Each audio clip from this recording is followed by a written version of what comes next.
Some questions which have been pasted in the chat box. First question is it true that Americans offered India a role, India turned it down? Would you like me to answer that? Yes, sir.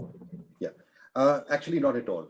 In fact, right from the beginning, and I was there when the Indian embassy was reopened in 2001, the West was very wary of giving India any role because out of sensitivity for Pakistan.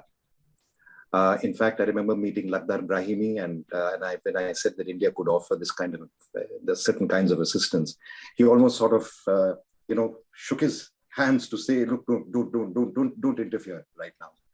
And actually that continued. It was only when gradually the Americans realized, by the way, the Americans hardly invested in reconstruction.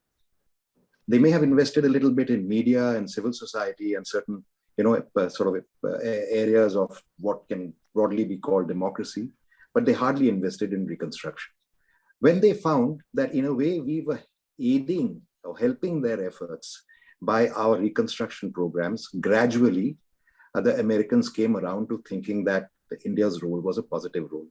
I was then in the Ministry of Defense. We had a visit by Donald Rumsfeld, Secretary of Defense. Subsequently, we also visited the United States in that connection. And that is when the turnaround began. But there were always limits to that kind of assistance. For example, while economic and development assistance was welcomed, they did not really push through the Afghanistan-Pakistan Transit Trade Agreement, which was the single thing that could have made the biggest difference. Holbrooke, as part of his AFPAC strategy, took that up, but he didn't push it. And they would not have welcomed Indian assistance to the Afghan National Army. We signed the Strategic Partnership Agreement in 2011. Immediately after that, the Afghans approached us for enhanced levels of defense cooperation. We were not sure if there was consensus in Afghanistan to sort of bring India as a more active player in the sensitive security area. But more than that, we knew, and in fact, I had a personal conversation with President Ghani at that time, who was not in government, he was an advisor merely. And he said, Americans will not allow it.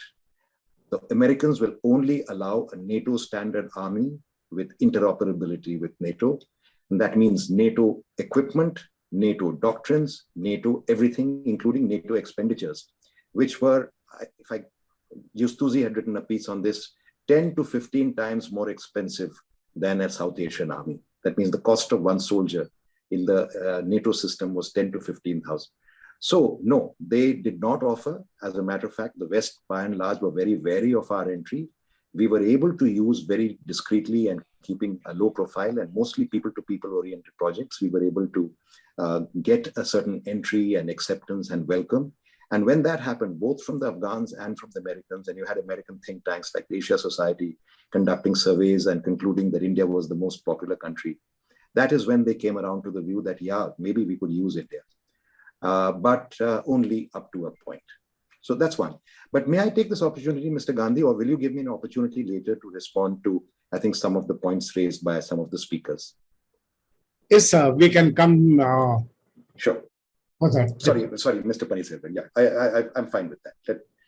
Let's go through the questions and then we'll see. See the another. Panir, can I add something on that?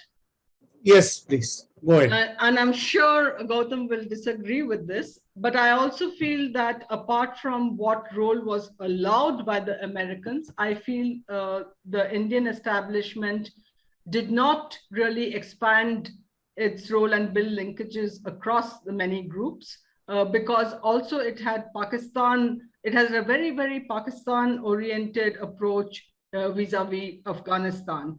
Initially, all the effort was given over to wooing the Northern Alliance, which many members of which were certainly in powerful positions. And subsequently, the Northern Alliance was completely dumped. And it was felt that maybe the Pashtun leadership, Karzai, and subsequently Ghani would be the answer. The Indian government also felt that in order to put pressure on Pakistan, it was better to go along and support the American project and get them to put pressure on Pakistan. They did not reach out to their traditional allies, like, for example, Iran and Russia, which they could have done to have a more capacious kind of understanding of and with Afghanistan. So one question is, how do we look at the present Indian government's position in Afghanistan? And this question is for the entire panel. Each person can respond, please. Oh, yeah, sorry, just repeat that, Paneer. What thing? How do you look at the present Indian government's reading of the developments in Afghanistan? Okay. See, the Indian government is moving and is being very cagey about the Taliban. Okay. I'll just give an example. Just around the time when it looked like the deal was being struck, etc., India discreetly met Taliban leaders in Doha. Now my point is, why should India meet with the Taliban leaders discreetly? Why can't they have an open meeting? China invited a Taliban delegation to a town in China. Why can't India do that? I mean, there is something I feel there is a lot of preconceived notions about the Taliban, and it's linked to Pakistan, and much of it is, I mean, I completely agree. There was a situation between 1996 to 2001. You have the Kandahar hijacking situation where the Taliban completely acted against Indian interests. Yes, that is very much there. But we are talking now 20 years later. We are talking post 2001, and it's 2 decades. And in those 2 decades, a lot of things happened even within the Taliban. The original people are not there. Mullah Omar is no longer around. There has been issues between the Taliban and Pakistan. I think the Indian government hasn't come across as offering anything substantial to the Taliban. For instance, what prevents India from projecting itself as a non-threatening power? The Taliban is concerned, they can, I'm sure there can be a situation where, they can try to convince the Taliban to take a second look at India and not to continue with the hostility that existed earlier. I don't think it's such a difficult thing. And as far as the Taliban is concerned, we can't assume that they're thinking the same way that they thought of earlier. Yes, there are divisions within the Taliban. Some are very close to Pakistan, but there are also some who are not very close to Pakistan. So India should try to look at it that way. But I think as of the moment, the way it looks like, India is really acting like the 12th man, in cricket. It's not out there in the pitch. It's not out there in the field playing the game.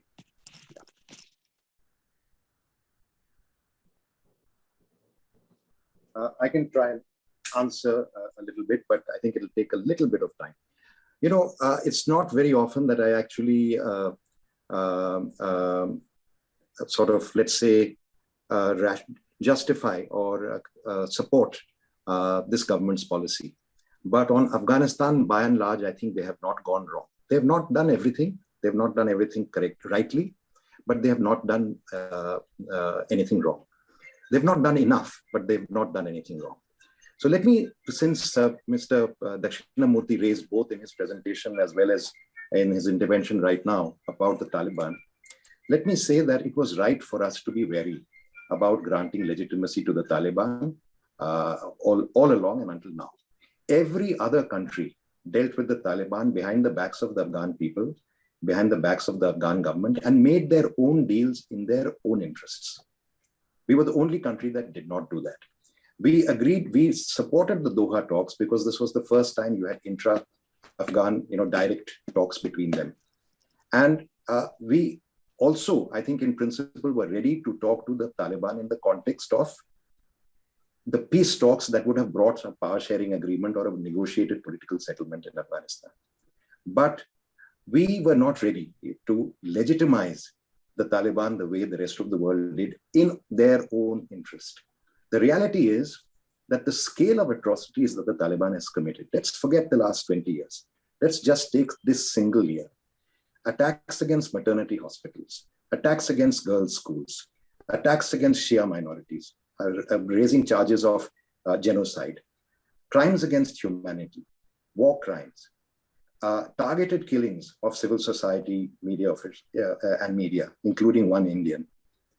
In the latest stage, of course, any number of suicide bombings, and you can imagine the factory for suicide bombs that must have been produced in Pakistan to be able to conduct the number of suicide bombs and their support mechanism.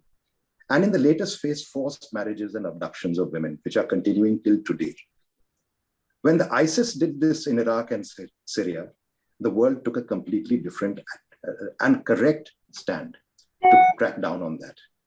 But when the Taliban are doing it, just because they want to get out of Afghanistan, they will settle for any fig leaf of an arrangement.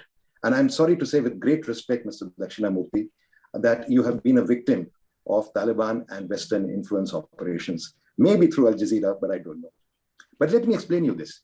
You pose the entire debate as between Afghan sons of the soil, Afghans, sons of the soil who are fighting a US army occupation and in a way, a liberating army.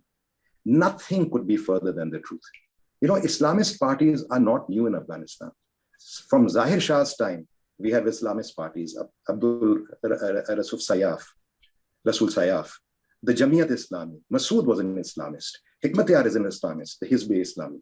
All of them, they're not political parties, but they're political formers. Islam is part of the constitution that was drafted by Afghans completely. Islam is part of their life. So there is no question. It is simply a war between one version of Islam manufactured in Pakistan against an Afghan preferred tradition of Islam, which, by the way, what the Afghans have shown in the last 20 years is capable of embracing democracy, progress, political and civil rights, human rights, economic opportunities, engagement with the world, and all the things that normal people anywhere else in the world do. Afghans are no less democratic at heart, no less freedom-loving at heart, no less peace-loving at heart than any other people. And that is why I call it an occupation and an invasion. It is an alien force. There is no Taliban political formation in Afghanistan even now. They are not going to be accepted. If they actually accepted elections, which they will never do, because it's totally contrary to the emirate idea, because it's the law of God. It's not the law of people. It's not a government of the people. If they had an election, I am willing to take a bet, a free, fair election, which will never happen. So I don't think you can actually have a bet with me on this. Not even 5% will support. They did not support Ghani government. They did not support Karzai government. Anahita very well described the kind of predatory government that was, the gravy train and the predatory government that took place. But they wanted those rights and freedoms. And if that were not true, can you tell me one scene where you have seen people celebrate the arrival of Taliban? One scene. Whereas we have seen protests by women, we have seen flag protests. Can you tell me why a national level footballer and a doctor should clutch onto the wheels of an aircraft to escape the Taliban or Pakistan? Can you tell me why mothers are throwing their babies across barbed wire for your foreign occupiers to take them to safety and security and freedom? Can you tell me, how does this square with this idea that the Taliban are nationalists and sons of the soil and liberators? Can you tell me what it means that they have struck a deal with the foreign occupiers, the US, not to attack them, with Iran, with Russia, with China? They have used Pakistani soil to attack Afghan people by terrorism day in and day out for the last 15 years. How is that nationalist? How is that patriotic? And I ask you a simple question. Given a choice between Islam and Emirate and Afghans, they choose the Emirate, not Afghanistan. If they chose Afghanistan, they would have entered those negotiations in good faith and made peace with the other side. It's not that the other side doesn't exist. The other side is the majority of Afghanistan. And we must side with the progressive majority of Afghanistan. If we think the Taliban can be a strategic partner when the whole geopolitics of the region has changed, where we have no one, we are deluding ourselves. Our only strategic ally, if we do not support the democratic alternative, in principle, in moral support, political support, we have no one. If you think just by talking to the Taliban, suddenly they will abandon Pakistan and become your closest friends, I really wonder where you are getting that idea. Because I know there are lots of Taliban who dislike the Pakistanis. They hate the Pakistanis, but that is sentiment. Can they get out of the clutch of Pakistan? Not now. And that's why I don't agree that we should talk to them. When they come to power and divisions start appearing, then we can talk politics. But the fact that we are the last and the most important country that has not granted them legitimacy is firstly, our constituency is the post-2000 constituency, and what was the democratic constituency.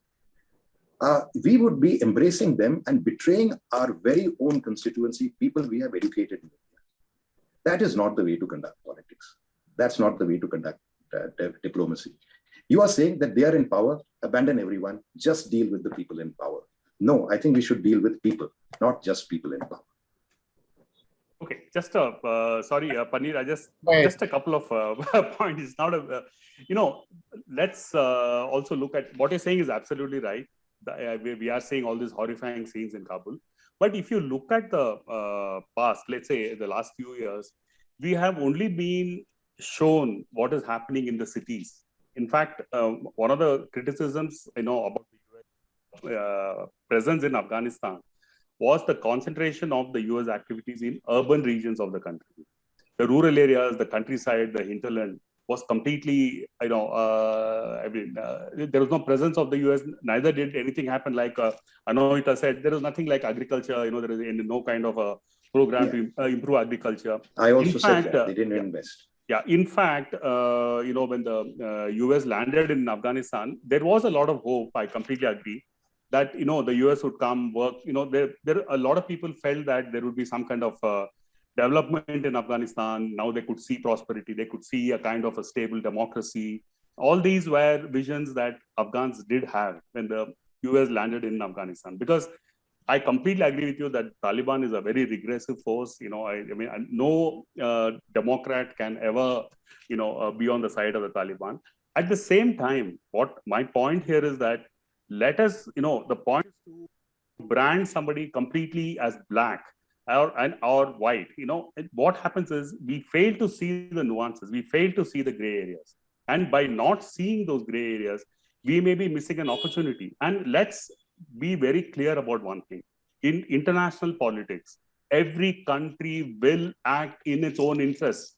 No, there is no country that will act in somebody else's interest. And let's not fool ourselves by saying that we are also there, the world is one and, we are all of humankind, etc., etc. It does not work in international politics. Every country will act in its interest. That's real politics. If we can't recognize that, and we have to see where India stands and what can India do to intervene and ensure that India is not left out like the way it was left out between 1996 and 2001. No. See, so the point is that this can't be just a debate between two men. Sorry, I've had my hand up. Yes. No, I'm sorry. And after that, I'm out of Brian. it. No, that's it. I've made my limited point. Sorry about that. Yeah. Brian has also raised his hand. Brian, Hanogita, and then In fact, Anohita was first. To make their final observation. Over to you, Brian. Thank you very much, and I must apologise to you, Anahita, for taking up your spot. My bad entirely. I want to just make two quick interventions here. The first is to say that in international politics, I think it's important to think about normative, the prescriptive, and ultimately the praxis. The normative concerns what is just an ideal in an ideal theoretical framework. As a political theorist, we spend a lot of time thinking about that. In terms of prescriptive, there's what the world ought to look like. And obviously, ideally, we want a world where all of the Afghan people have a say and ability to determine their own features. Women, children, folks who practice Islam, not in accordance with narrow and stringent interpretations imposed upon the country by the Taliban, and those who would not necessarily want to adhere to the orthodoxy imposed by the group, the more militants in that sense. But then the question here then, and I agree with all of these sentiments, I guess my question here is just what are we to do practically? And I think a combination of a stick and also carrot not in the form of empowering the Taliban, but identifying an alternative for them that forces them and compels them to restrict their own powers, That is more important than, empowering them unequivocally and with no condition, because I don't think that's the solution to all the problems at hand. On the other hand, we also need sticks, because none of the carrots would make sense in getting them to the table unless we also offer repository disincentives to say that the abuse of civilians, the abuse of folks, the killing and murdering of journalists and the previous administration's associates will not be tolerated, cannot be accepted, and that's the way going forward. I think that's all I have to say from a limited knowledge. Thank you, everyone. Thank you very much. Anogita. I'll try and be brief. On what I don't really agree with Ambassador Mukhopadhyay on what India could and should be doing. I think diplomacy is also the art of talking to people who are not your friends, and keeping the avenues of engagement open is very important.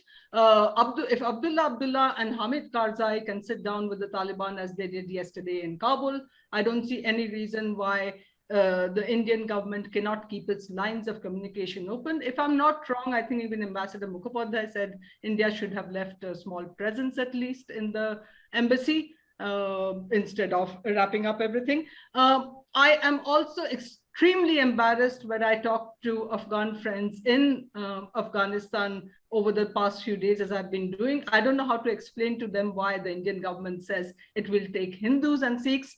As Ambassador Mukhopadhyay was pointing out, the massacres that have happened have been largely of Muslim Shia Hazaras. And for India to say something like this I feel that is a signal that they're leaving most Afghans behind. That is much more of a signal. And I'll briefly comment on the regional politics, because that's something everybody's been talking about. But I think when we look at China, during the years that I was there, China was completely silent on the political issues, on human rights issues, everything, but had very large economic interests. They've invested in the mineral wealth of Afghanistan. I think the second largest copper mine in the world, if I'm not wrong, is in Logar, about 40 kilometers away from Kabul, and they have bought up the rights to that. So I'm sure, apart from anything else, China would be interested in some kind of stability there. So it's also for the Indian government to look at where it can find a consonance of interests with the neighboring countries, rather than categorizing everybody as inimical to the Indian interests. In terms of the depredations of the Taliban, they need no recounting. But I think one must be equally aware of the fact that a significant portion of the Afghan population feels that whether they're killed by the American bombs or by the Taliban guns, they'd rather live. So while it is very important for us to continue talking about any kind of violation of rights as they happen, and now we have universal human rights, which are the standard, I think it was also important that people should have spoken up in the last 20 years when these were violated with impunity by the international military forces. Yeah, I think I'll stop there.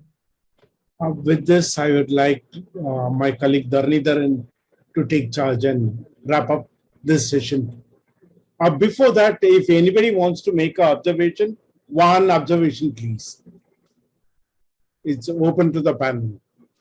Oh, no, just to say that, I share a lot of what Anahita said. I think there are problems. It's just that at this point of time, that's not the issue that we were discussing. If the discussion was really about Indian policy to Afghanistan, there are lots of things that we could discuss, both pros and cons. But I would say that she's right in many respects, but I think there are nuances that we can't go into just now. But I just wanted to register the point that she has made several points that basically I agreed with her entire presentation. And there were very minor points of difference. And on the geopolitics, we don't have the time to comment. I would have loved to, but maybe I'll write a piece on that sometime and we'll have a chance to read. Dakshamurthy, you have to unmute yourself. What I would suggest is that we should all meet, say, in about 3 months. I think we'll have a lot to talk about. I feel sometimes it's a little too early to say, many things very definitively. Correct. Brian? I have no further comment to make apart from saying this has been a very enjoyable, animated discussion of the highest caliber. So thank you all very much. And one, I guess, quick note is I genuinely wish the people of Afghanistan the very best, not because they are proxy or in any way subservient to the interests of any other country, but because they are the people of Afghanistan and they deserve to be heard at the table too. So that's all. Anugita? Nothing really to add except that to say that not everybody is running away from Afghanistan. As recently as yesterday, I spoke to two friends in Afghanistan, and both of them said they were planning to stay and see how the situation evolved and to continue to work. There is space still for a lot of work to be done outside the political parameters as well. Afghanistan is facing a humanitarian crisis. A drought has been declared in July. There is a humanitarian appeal of 1.28 billion, which has gone out for urgent assistance, which is being supported by as much as 60%. So if the international community is really so concerned about Afghanistan and its people, there is a lot of ways to provide help. You don't have to go through the Afghan government. You can work with the ICRC, you can work with the UN, you can work with the humanitarian agencies, the Afghan Red Cross. They are still operating and they're being allowed to operate. So there's much that can be done. Over to you, Dharani. Yes, sir. Thank you. I'd like to thank Paneerselvam sir for moderating. So as Ambassador sir previously said, I think there is no single clear opinion on Afghanistan issue. And if you want to talk, I think you can talk about it for weeks and even for months. So 2 hours is definitely a very short time. And we should definitely wait for not just 3 months, maybe a year to see how things shape up and so on and so forth. But I'm not an expert on the subject, but if I have to have one opinion or maybe two, I would say the first, it's failure of the US. The implication of the same would reflect in America's foreign policy for decades to come, not just years, but for a decade at least. Because right now, with the indirect Cold War happening between the US and China, and then the issues we have in the South China Sea, I don't know how the other allies, for example, Japan, Vietnam, Taiwan, would now view the US, because it's a catastrophic failure from the US intelligence also. They were also not able to predict, even week before Taliban's invasion into the capital, Kabul. The President Biden was confident that maybe the president may be able to pull it off and so on and so forth. And even the day before they came in, the Taliban came in, Americans had planned to evacuate their embassy probably by Wednesday. On Saturday, they said they will evacuate Wednesday, and actually they had to airlift them on Sunday. I think it's complete failure on their part. And again, this is also a very precarious situation for India, because maybe with Afghanistan and China's border, their troubled area being 80 kilometers from eastern part of Afghanistan, maybe we had some form of advantage or having hold over China. But right now, China controls, let's say, the Sri Lankan ports, some of the ports, maybe Nepal. It's also not very certain. And again, Pakistan and so on and so forth. So Afghanistan was strategically could have been very, very important to India.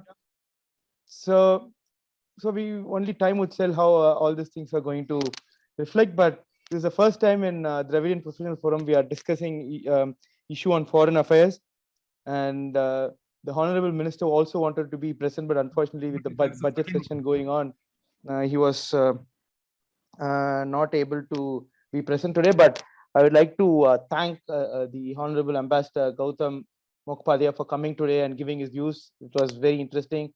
And K.S. Dakshinamurthy, Associate Editor, The Federal.